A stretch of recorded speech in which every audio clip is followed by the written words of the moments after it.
Hello అండి అందరికీ welcome back to Surishraj vlogs అండి.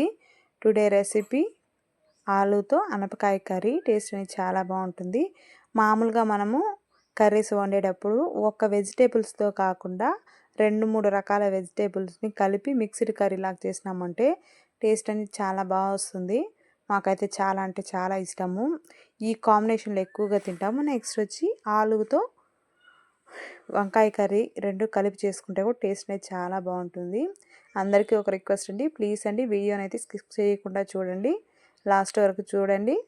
అలాగనే ఒక లైక్ ఇచ్చి సబ్స్క్రైబ్ చేసుకొని మీరు ఈ కర్రీని ట్రై చేసినట్లయితే ఎలా వచ్చిందో మీ ఫీడ్బ్యాక్ని కామెంట్లో తెలియచేయండి. ఇంకా ప్రాసెస్ అంతా ఎలా ఏమని ప్రాసెస్ అయితే నేను మొత్తం క్లారిటీగా చెప్తాను. యాస్టీస్ ఫాలో అయిపోండి, టేస్ట్ అయితే చాలా బాగా వస్తుంది. ముందుగా వీటి కోసం గ్యాస్ పైన ఒక కడాయి పెట్టుకొని అందులో 2 టేబుల్ స్పూన్ల ఆయిల్ అయితే వేసుకోవాలి.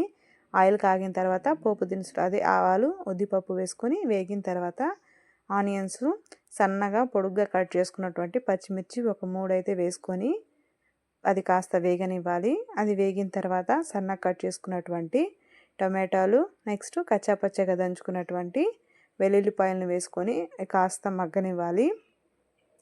ఇది కాస్త మగ్గిన తర్వాత అందులో ఆలు, నెక్స్ట్ ఆనపకాయలు ఉంటాయి కదా, ఆనపగింజలు, వాటిని అయితే వేసుకొని టేస్ట్కి సరిపోయేంత సాల్టు, నెక్స్ట్ 1/2 టీ స్పూను లేదంటే కొద్దిగా పసుపు వేసుకొని వీటిని అంతా బాగా వేగించుకోవాలి. ఆయిల్లో బాగా వేగిన తర్వాత మీ కారానికి సరిపడా కారం, నేనైతే ఇది ఇంట్లో కొట్టించుకునే మిరప్పొడి కాబట్టి ఇందులో మిరపకాయలు ధనియాలు 2 కలిపే కొట్టుకుంటాం కాబట్టి సపరేట్గా అంతా ఏం వేయము.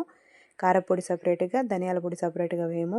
2 ఒకే దాంట్లో ఉంటుంది కాబట్టి యాసిడ్ నార్మల్గా వేసుకొని అది కాస్త మిరప్పొడి ఘాటు పచ్చివాసన అంతా పోయేంత వరకు వేయించుకొని కూర అంతా మునిగేంత వరకు అయితే వాటర్ వేసుకోవాలి. వాటర్ అంతా వేసుకొని ఈ కూర అంతా బాగా దగ్గర పడి ఆయిల్ పైకి తేలిన తర్వాత ఆఫ్ చేసుకుంటే సరిపోతుంది. నెక్స్ట్ ఇందులో చింతపండు పులుసు యాడ్ చేసుకునే వాళ్ళు యాడ్ చేసుకోండి, లేదంటే అలానే తిన్నా కూడా బాగుంటుంది. నేనైతే యాడ్ చేస్తాను, ఒక్కొక్కసారి యాడ్ చేస్తాను, ఒక్కొక్కసారి యాడ్ చేయను. ఎలా చేసినా కూడా టేస్ట్ అనేది చాలా అంటే చాలా బాగా వస్తుంది.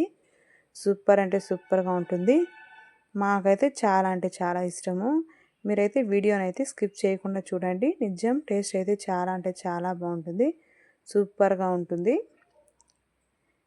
మరికొన్ని వంటల కోసము సూరిశ్రాజ్ వ్లాగ్స్ ఛానల్ని అయితే ఫాలో అయిపోండి. ఇంకా మీకేమైనా వెరైటీ రెసిపీస్ ట్రై చేయాలన్నా కూడా కామెంట్ చేయండి. సూపర్ అంటే సూపర్గా ఉంటుంది టేస్ట్ అయితే. మా పిల్లలైతే ఆలుతో అనపకాయ చేసిన ఈ ఆలూస్ని ఎక్కువ తింటారు. మోస్ట్లీ ఇంట్లో ఆలు కర్రీనే ఎక్కువగా ప్రిఫర్ చేస్తూ ఉంటాము. అంత ఎక్కువగా తింటారనమాట పిల్లలు, అంత ఇష్టము. విలేజ్లలో ఎక్కువగా చేసుకుంటూ ఉంటారు. టేస్టీగా చాలా బాగుంటుంది. తిన్నా కొద్దీ ఇంకా తినాలనిపిస్తుంది, అంత బాగుంటుంది టేస్ట్ అయితే. ప్లీజ్ అండి వీడియోని అయితే చూసి సబ్స్క్రైబ్ చేసుకొని సపోర్ట్